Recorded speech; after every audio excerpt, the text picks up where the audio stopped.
It's David.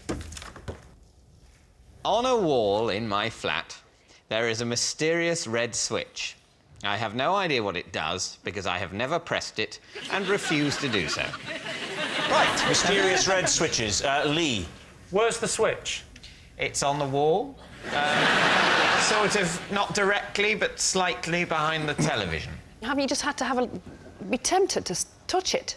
See what it does? It's not that distracting. It's, you know, it's bright red. I'd say it's about maybe 3/4 of an inch or an inch wide. It's like one of those cooker switches, doesn't it? It's a bit like that sort of switch. It's sort of cocked up in a sort of inviting way that you might want to give a tweak so to. It's in an upward position. You'd have to flick it down. Exactly. Oh, that's always more scary, isn't it? Yeah. Is your house... If it were down, I'd assume that whatever it does was happening. Right, and I'd be afraid to turn it off. That would be because awful. I might need it. You know, it might turn the oxygen off.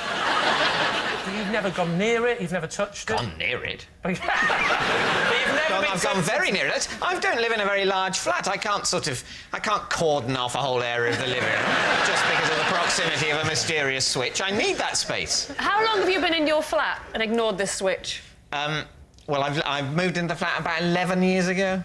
That's a long time to ignore a switch. But sometimes I do other things. It's not just been solidly ignoring the switch 24 hours a day. How is your granddad's dialysis machine going at the moment? So, Lee, what are you going to say? This mysterious switch, is it true? I started believing it because I thought, yeah, you do have those switches in your house and you don't know what they're for. I've got them. But you'd have to flick the switch, wouldn't you? Oh, I'd have to flick the switch. I would be flicking that switch. You can't not fiddle, can you? It's there, you've got to play with it. Yes, well, you know...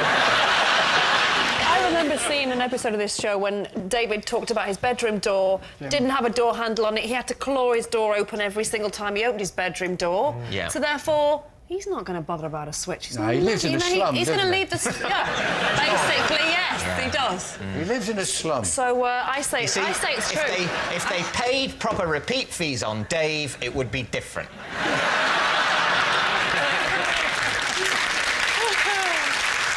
So, Lee, what are you going to say? Truth or lie? Des. He's telling a lie. You think he's telling a lie? Yes. Why? Well, I don't think he can ignore that. Look at that intelligent face. Look at that beard now. He does look like a professor. He hasn't got a bedroom door handle, Des. How do you know? How do you know? Because I've watched... So, truth or lie? I think I will go with Tess and say it's true. You're saying it's true. David, truth or lie? It is true. Yes! Well done.